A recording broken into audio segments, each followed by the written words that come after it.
1,00,000 మంది శివభక్తులతో కలిసి మహారుద్రాక్ష పూజలో పాల్గొనండి. వెంటనే కాల్ చేసి మీ పేరును నమోదు చేసుకోండి.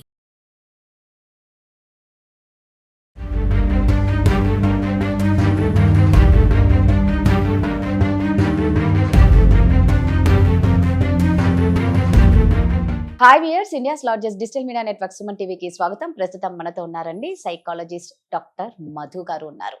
సో జాహ్నవి విషయం అందరం బాగా ఆవేదన ఆందోళన చెందుతున్న విషయం. 12 రోజులు అయినా కూడా జాహ్నవి విషయం ఎవరికి జాడ తెలియట్లేదు. మిస్సింగ్ అంటారు, కిడ్నాప్ అంటారు, చేతబడి అంటారు, ఇప్పుడేమో ఏకంగా కొండ చిలువ మింగింది అంటున్నారు. సో వీటన్నిటి గురించి డిస్కస్ చేయడానికి మనతో ఉన్నారండి మధు గారు.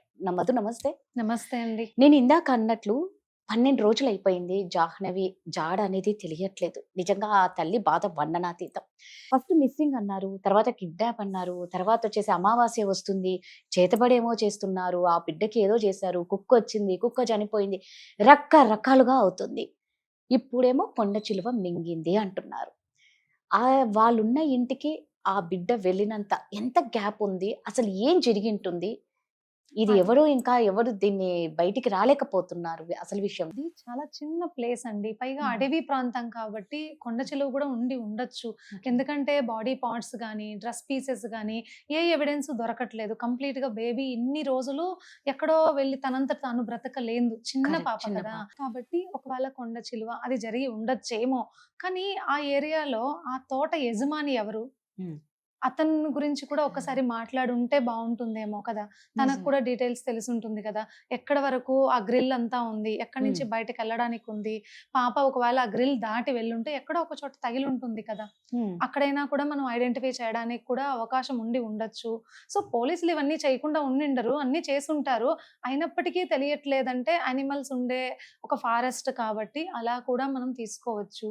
కానీ వీటన్నిటికంటే ముందు తల్లి అనేవాళ్ళు కొంచెం కేర్ఫుల్గా ఉండాలండి. సో మీరు ఎన్ని పనులున్నా అవన్నీ మామూలుగా మనకు ఉన్నవే. మామూలు ఏరియాల కంటే కూడా ఫారెస్ట్ ప్లేస్ లో ఉన్నప్పుడు మనం ఇంకొంచెం జాగ్రత్తగా ఉండాలి. ఈ మధ్య కాలంలో మామూలు ప్లేసెస్ లో కూడా ఉండడానికి లేదు. పిల్లల్ని ఎక్కడో ఏం జరుగుతుందో అర్థం కావట్లేదు. చిన్న బిడ్డ నుంచి ముసలమ్మ దాకా ఎవరొచ్చి ఎప్పుడు ఏం చేసేస్తారో అర్థమే కావట్లేదు. అసలు కడుపులో పుట్టక ముందు నుంచే ఆడపిల్లలకి భద్రత లేదండి. పుట్టక ముందు నుంచే ఆడపిల్లలకి భద్రత లేదు. అలాంటిది పుట్టిన తర్వాత ఒక అడవిలో మనం ఉన్నప్పుడు ఆ బిడ్డని మనం ఎంత జాగ్రత్తగా చూసుకోవాలి. అక్కడ అన్ఫార్చునేట్లీ కెమెరా ఉండడం గొప్ప విషయం. అట్లీస్ట్ తను అలా వెళ్ళింది అనడానికన్నా ఒక ఎవిడెన్స్ ఉంది. అది కూడా లేకుంటే చాలా కష్టం అయ్యేది. సో పోలీసులు కూడా పాపం వాళ్ళు చెయ్యకుండా ఉండరు. అన్ని విషయాలుగా వాళ్ళు చేయాల్సిన దర్యాప్తు చేస్తుంటారు, అన్ని చూస్తుంటారు.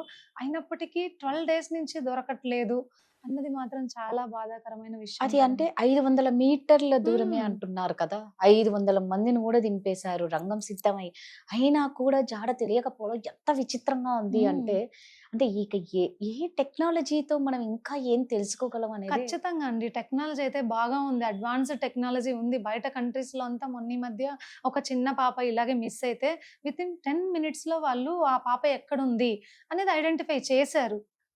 థర్మల్ మెకానిజం ద్వారా వాళ్ళు చేశారు. అదొక మిషన్ వస్తుంది పైన హెలికాప్టర్ నుంచే బాడీ టెంపరేచర్ ని బట్టి ఆ థర్మల్ మెషిన్ ఐడెంటిఫై చేస్తుంది. అది కూడా ఒక ఫారెస్టే, చిన్న పాపే మిస్ అయింది. విత్ ఇన్ 10 minutes లో వాళ్ళు కనిపెట్టారు ఎక్కడుంది బేబీ అని. సో మనం కూడా ఎంతో డెవలప్ అయినా, ఇంత అడ్వాన్స్డ్ టెక్నాలజీ వచ్చింది. ఫారినర్స్ నుంచి కావచ్చు, అదర్ కంట్రీస్ నుంచి కూడా కావచ్చు, ఇలాంటివి మనం తెచ్చుకోవడం వల్ల బోరుబావుల్లో పడిపోయే పిల్లల్ని, లేదా ఇలా మిస్సింగ్ పిల్లల్ని, ఇలాంటి ఫారెస్ట్ ఏరియాస్ లో ఉన్న వాళ్ళని ఇంకెవరైనా కిడ్నాప్ చేసినా కూడా మనం ఈజీగా ఐడెంటిఫై చెయ్యొచ్చు. పైన నుంచి కదా ఇది చేస్తున్నారు కాబట్టి ఈజీగా మనము ఆడపిల్లల్ని రక్షించడానికి చాలా యూజ్ అవుతుంది. దీనికి ఎంత ఖర్చైనా పర్వాలేదు, గవర్నమెంట్ చేయగలిగితే మంచిదండి. ఆడపిల్లల కోసం ఒక్క మంచి పనే కదా. ఈ బోరుబావిలో పిల్లలు ఎంతమంది పడుతున్నారు, నిజంగా ఇవన్నీ మనకు చాలా అవసరమైనవి. ఎంతో మందిని వాళ్ళు 10 minutes లో ఐడెంటిఫై చేశారంటే ఆ టెక్నాలజీ ఎంత ఫాస్ట్ గా కంప్లీట్ గా ఉందో చూడండి. సో బోరుబావిలో కూడా ఎంత దూరంలో ఎంత డెప్త్ లో బేబీ ఉందో మనం ఈజీగా ఐడెంటిఫై చేయొచ్చు. టెక్నాలజీ ఇంప్రూవ్ అయింది కాబట్టి కొంచెం సపోర్ట్ అవుతుంది బేబీకి. అలాగే కిడ్నాప్ చేసిన వాళ్ళని కూడా మనం పై నుంచి యాక్సెస్ ఉంటుందిగా. ఫారెస్ట్ లో అంత హైట్ నుంచి వాళ్ళు చూడగలిగారు, తీసుకోగలిగారు బేబీని అంటే ఇంట్లో దాచిపెట్టినా కూడా తెలుస్తుందిగా పై నుంచి. చిన్న కరెక్టే. పిల్లల్ని కిడ్నాప్ చేసినప్పుడు కూడా మనం ఈజీగా ఐడెంటిఫై చేయొచ్చు. సో, అలాంటి టెక్నాలజీ మనకి మన ఈవెన్ మన కంట్రీలో లేకపోయినా బయటున్నా కూడా వాటి మీద కూడా ఫోకస్ చేసి గవర్నమెంట్ చేయగలిగితే ఎక్కువగా మనకి తెలుగు రాష్ట్రాల్లోనే ఇవన్నీ అవును. జరుగుతున్నాయండి. కాబట్టి మన తెలుగు ప్రజల కోసం మన వాళ్ళు చేస్తే బావుంటుంది. కొంచెం ఎంతో అమౌంట్ మనం పెడుతున్నాం అవును. కదా! రవాణా కోసం, కరెక్ట్. విద్యాశాఖ కోసం ఇంకా చాలా చాలా పెడుతున్నాం. వుమెన్ కోసం కూడా చాలా పెట్టారు. ఈ మధ్య చాలా మంది వుమెన్‌కి ఇబ్బంది జరిగినప్పుడు.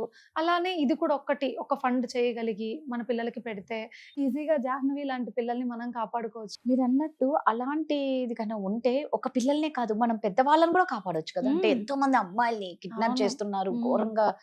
సో, వీటన్నిటి నుంచి నిజంగా నువ్వన్నట్టు కానీ ఇక్కడ తల్లి పాత్ర చాలా ఇంపార్టెంట్ అనిపిస్తుంది. భయమేస్తుంది నిజంగా పిల్లల్ని మనం ఒళ్ళంతా కళ్ళేసుకొని చూసినా కూడా పిల్లల్ని కాపాడుకోలేని రోజులివి. అవును. అలాంది ఒక్క హ్మ్. రెప్పపాటునే అన్నీ జరిగిపోతాయి. అంతే. ఒక్క నిమిషమే తనెక్కడో ఉందిలే అన్న ఒక్క నిమిషం తన ఏమరపాటు ఒక బిడ్డని దూరం చేసుకున్నారావిడ.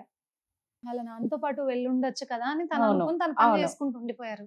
బట్ అతను చూసుకోలేదు. వెనకాల యెస్. బేబీ వస్తుందా? లేదా? ఏంటి? అని తన పాటికి తను వెళ్ళిపోయారు. బట్ మధ్యలో ఆ అమ్మాయి మిస్ అయింది. ఏదైనా జరిగి ఉండొచ్చు కదండీ! మనం ఎలా చెప్పగలుగుతాం? ఎవిడెన్స్ బేస్డ్ లేనిదే మనం ఏది చెప్పలేం. ఇప్పుడు పోలీసులైతే హ్మ్. ఇన్వెస్టిగేషన్ చేస్తున్నారు కాబట్టి వాళ్ళకున్నటువంటి ఎవిడెన్స్‌తో వాళ్ళు చెప్పగలుగుతున్నారు. ఇలా జరిగి ఉండొచ్చు అని. సామాన్యమైన ప్రజలకి ఏమీ తెలీదు. జస్ట్ ఏది చెప్తే అంతే. అది వినడం, కరెక్ట్. అది మాట్లాడుకోవడం తప్పితే మనం చేయగలిగింది ఏదీ లేదు. అయితే గవర్నమెంట్ మాత్రం దీని మీద అవును. 100% స్ట్రిక్ట్‌గా ఒక రూల్ తీసుకురావాలి. ఒక మంచి ఎవిడెన్స్‌ని ఇవ్వగలిగేటట్టు చూస్తే బావుంటుంది. నిజంగా అండి. దీని మీద ఎలాగోలాగా ఛేదించి కేస్‌ని ఆ బిడ్డ ప్రాణాలతో తిరిగి రావాలని అందరం మనస్ఫూర్తిగా కోరుకుంటున్నాం. Thank you. Thank you.